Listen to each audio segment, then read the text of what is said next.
Yo, what's going on, YouTube? And welcome to Goal Line Hockey. It's your boy Kevin Forte, and we are taking a look at some sad news for the Montreal Canadiens and Washington Capital fans out there, as Ilya Kovalchuk has made his decision. He is going to return to the KHL. We're going to be taking a look at that in this video. If you like what we're doing here at Goal Line Hockey, and want to see the latest news around the NHL, you guys know what to do. Make sure to give this video a thumbs up and a subscribe down below. And let's take a look at Ilya Kovalchuk returning to the KHL.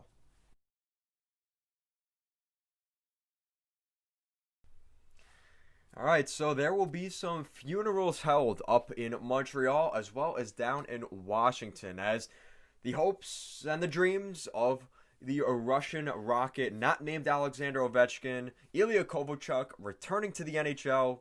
Unfortunately, the plans did unfortunately fall through for Ilya Kovalchuk. Now, if you remember back in the day, Ilya Kovalchuk he started his campaign with the Los Angeles Kings before they had waived him, and is over $18 million in his contract back in December last year.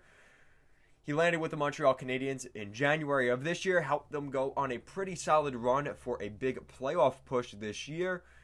And in January, on a Veterans League minimum of only $700,000, Montreal traded him to the Capitals in February at the NHL trade deadline. He played 7 regular season and 8 playoff games for Washington and posted up a combined 5 points in his time in Washington.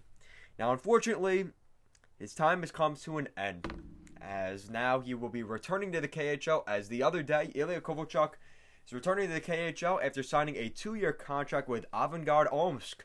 The league announced on Saturday. So, sad news, obviously, for the Montreal Canadiens fans out there, because there was a lot of talk that he would return to the Montreal Canadiens this season once he was traded to the Capitals at the deadline. Kovalchuk obviously talked about how he enjoyed the business ran by the Habs and their general managers. He really liked how they handled things, and he really thought Mark Bergevin was trying to do the best thing for him so he could win a Stanley Cup. He gave him an opportunity, and there was obviously a pretty good relationship between the two. But unfortunately, things had changed, as Montreal was able to bring in some pretty nice forwards that really you could argue are better than Ilya Kovalchuk and his 37-year-old self at this point. You look at who they added. Josh Anderson, they signed him. He's 26 years old, so almost 10 years younger than Ilya Kovalchuk, making $5.5 million.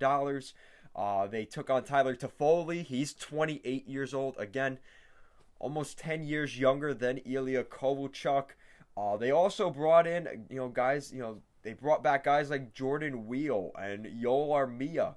And they re-signed Brendan Gallagher. So it got to they brought in Michael Frolik.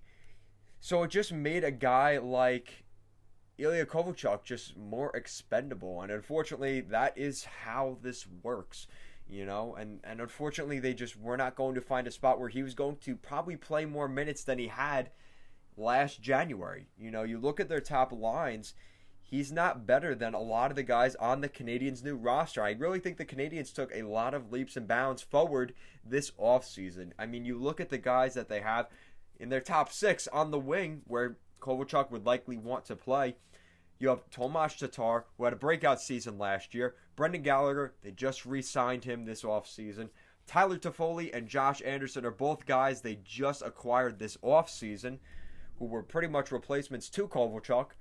And in the bottom 6, you still have a guy that could play in the top 6 too, actually. You have Jesperi Kotkaniemi, who's centering that line, as well as Jonathan Drouin on the wing. Those two guys were in the top 6 at points last season in Montreal. So the Montreal Canadiens have moved on from Ilya Kovalchuk, and it seems like Ilya Kovalchuk has not been able to find a fit, and he wants to return home to Russia, and that's exactly what he did Saturday. So guys, let me know in the comment section down below, what do you think of Ilya Kovalchuk returning to the KHL? Do you think this is the last that we have seen of Ilya Kovalchuk in the NHL? The former Atlanta Thrashers first overall pick. Is this the end of the career for Kovalchuk in North America? Let me know your thoughts in the comment section down below. And if you like what we're doing here at Goal Line Hockey, want to see the latest news around the NHL, want to see more of this flow, make sure to give this video a thumbs up and to subscribe down below. Thank you so much for watching, and have a great day.